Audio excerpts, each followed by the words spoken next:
Hi, and welcome back to my video book club where I am reviewing one chapter at a time in my memoir, Free to Be Me. And I noticed as I was recording this video that I have all these shadows. I have a lot of light and shadows, and it's perfect for today's chapter. Today, I'm going to be reviewing chapter 2. $1 million Diamond is what it's called.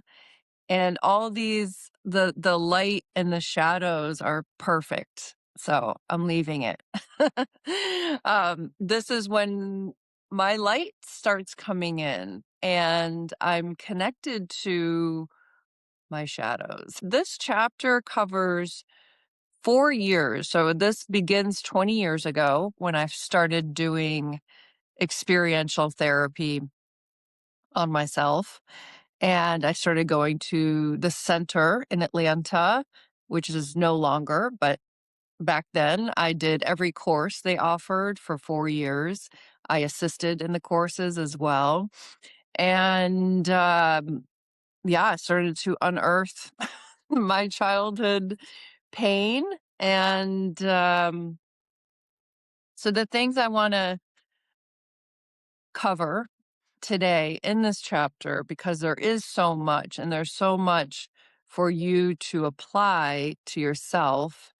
Um, there's a lot of lessons and things that I wish I had, which I eventually created because of how difficult it was for me. When I started to reconnect to my feelings from childhood, it was extremely hard, and it was too much at times where I needed to check out and numb out and use all of my coping mechanisms in the ways that I disconnected. And when the chapter begins, I go to my first weekend workshop and I was heavily defended. My defense mechanisms, the protections that we use to not feel our pain in childhood, we we carry with us our whole life until we're ready to heal and until we have support who can help us see how we are protected and help us go into our feelings in a safe and supportive way. So my first course that I went to, the leader knew I was heavily defended. So she didn't try to reconnect me to my feelings yet. She connected me to my inner child. And it was so profound. The connection I had, the awareness that, oh, I need to be my parent. I need to be the parent I needed that I didn't have to make good choices for myself. And so I stopped going out to get drunk, to bring some random guy home, because that up until that point, when I was 30 years old, that was my source of love. That's how I felt loved and valuable or worthy and needed, which is sad. It's very sad. But I started to take care of my inner child, and I knew I needed to stay home. And staying home at that point was very difficult. I had never stayed home alone, which is crazy. I was in corporate sales.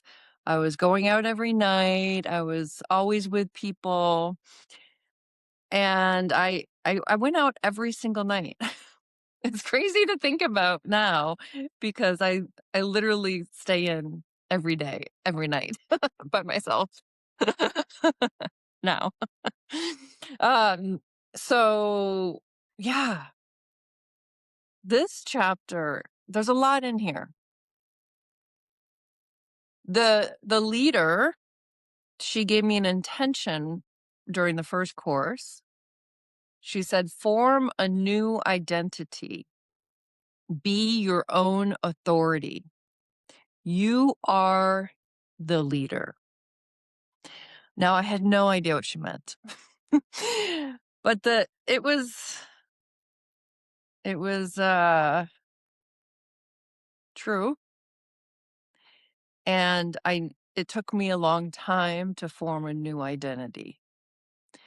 The identity that I had was the materialistic perfection, need to have external approval, party girl, sex symbol, what- you know, and I needed to form a new identity, which was, over time, my true self and being the leader to help others heal and connect to their true self and to be true to me over the years.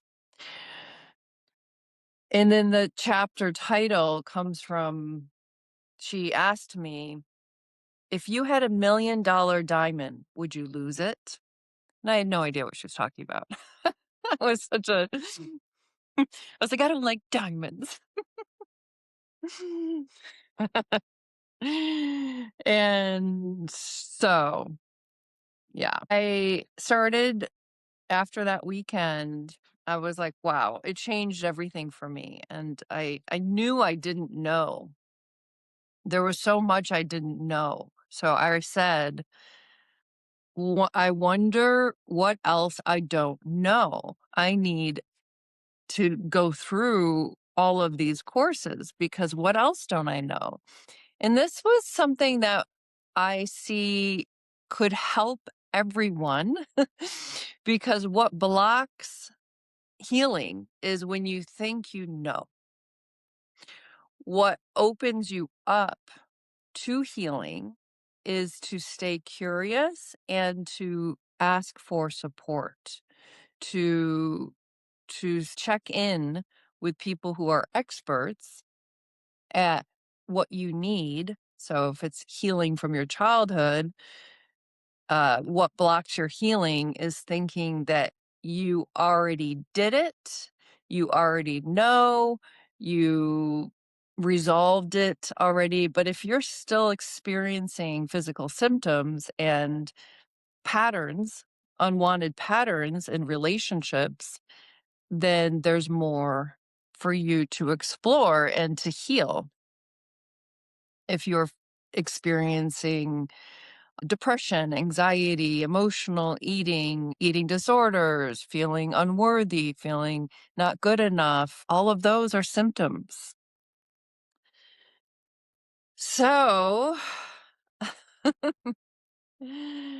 I I left Atlanta after that first course and moved to San Francisco to get away from all of the drama that I created. Breaking off my engagement, marrying someone else 2 weeks later, and experiencing the most abusive relationship of my life, and leaving after 3 months, and everyone knowing my story, everyone seeing the picture that he sent to everyone in Atlanta.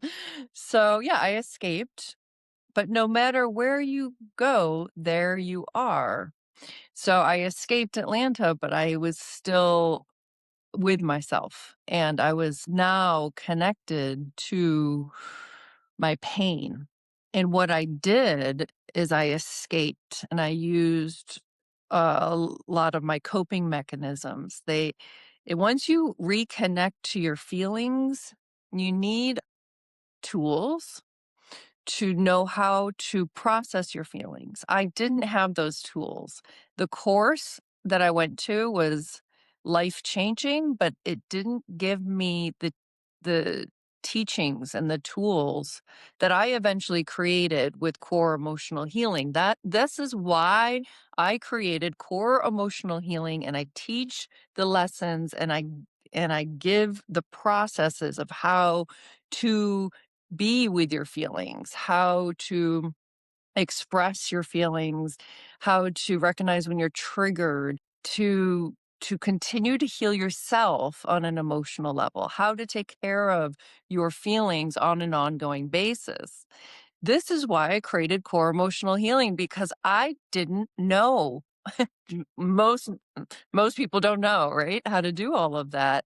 And if you're going into some deep, deep healing from your childhood, if you're being like these experiential weekends were so powerful, but they left me open and vulnerable without tools. And I ended up drinking more. I went on Adderall when I was in San Francisco. I just buried myself into my work.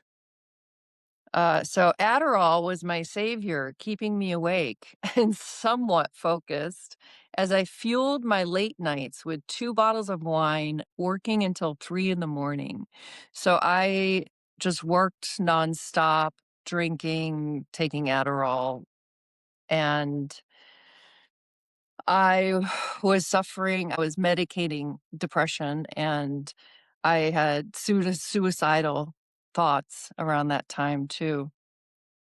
So it's always really important to learn the process of how to take care of your feelings and how to heal yourself on an emotional level on an ongoing basis. And it's really, really important to have that lesson. So now I went back to Atlanta to go into a year and a half long course that the center offered. There was like 6 weekends and these really subtle but deep experiential processes that released anything that was false. So during this year and a half long process, I ended up not being able to do my job anymore. Some friendships blew up. So all of that was good. Like anything that wasn't me or good for me naturally fell away. Not not easily. It was it fell away in tears, lots and lots of tears. And so one of these weekends in the year and a half long course, it was called the singing weekend, and we had to choose a line in a song. And my chosen song was Freedom by George Michael. And I was singing one line over and over, but I kept getting frustrated because I was messing up. And so the course leaders pointed out that I was operating from needing to be perfect. My perfectionism was getting in the way of being me. So that prompted me to I just started singing my song. My own song came out from that awareness. So I wanted to break free from this need to be perfect that was blocking me.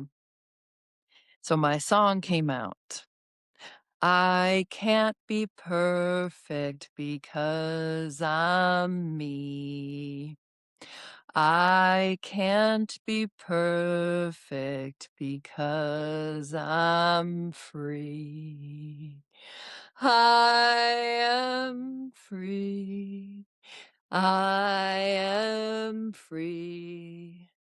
I am free to be me. So they had us sing our song over and over for I think was like a couple hours. It felt like it until it was resonating throughout our entire body. So it was working on us on a cellular level. Then we sang our song in front of everyone that were sitting, other people going through. the program, the year and a half long program, we had the same people in the group, and everyone was sitting in a circle. And I went last. The leader told me to go last. I was wearing all black. Everyone clapped. She had everyone clap while everyone else sang their song. And when it was my turn, she told everyone to stop clapping. So she knew I needed to be heard and I didn't need the energy of other people, that I had the energy within me.